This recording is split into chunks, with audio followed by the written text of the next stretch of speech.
Now joining us in Washington, two veterans diametrically opposed to the concept of the Iraq War. Pete Hegseth is Executive Director of Vets for Freedom. He was a first lieutenant, served in Iraq with the 3rd Brigade of the 101st Airborne.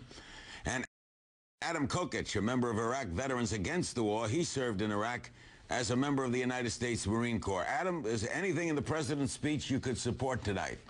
Well, he said a lot of things, but first let me just commend Bush for his service in the Air Guard and choosing to go AWOL instead of being a party to war crimes, and setting an example for the growing number of soldiers who have the courage to resist the way that he did out of cowardice. Now, he put out a lot of factors about what's going on in Iraq right now, but the spin was the same and pretty predictable. Pete, did you agree with everything? I didn't agree with everything, Larry, but I think it's unfortunate that what we do is we make personal attacks when we should be looking at what's actually happening in Baghdad and looking at the progress that General Petraeus is making on the ground. Verifiable, statistical progress, bringing the violence down, bringing us to a situation where eventually political reconciliation will come about, which is what we need to eventually bring our troops home with honor.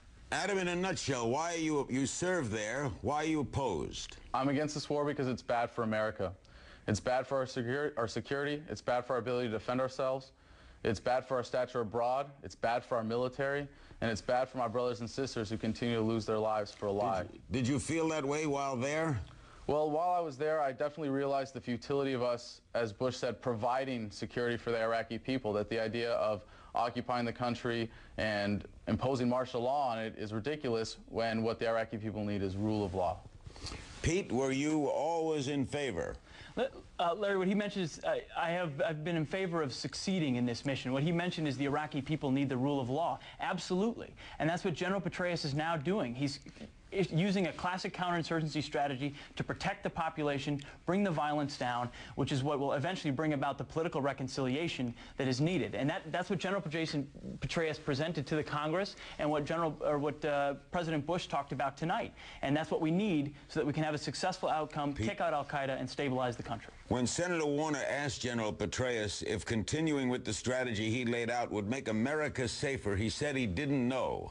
Did that surprise you? Well, also, Senator Bai asked him the same question, and he stepped back from that and said, you know what, Iraq certainly is the central front in a larger fight against al-Qaeda. They're looking at the battlefield there and what's going to happen, and we need to ensure we do everything we can to have a successful outcome in Iraq. Adam, what would success mean to you?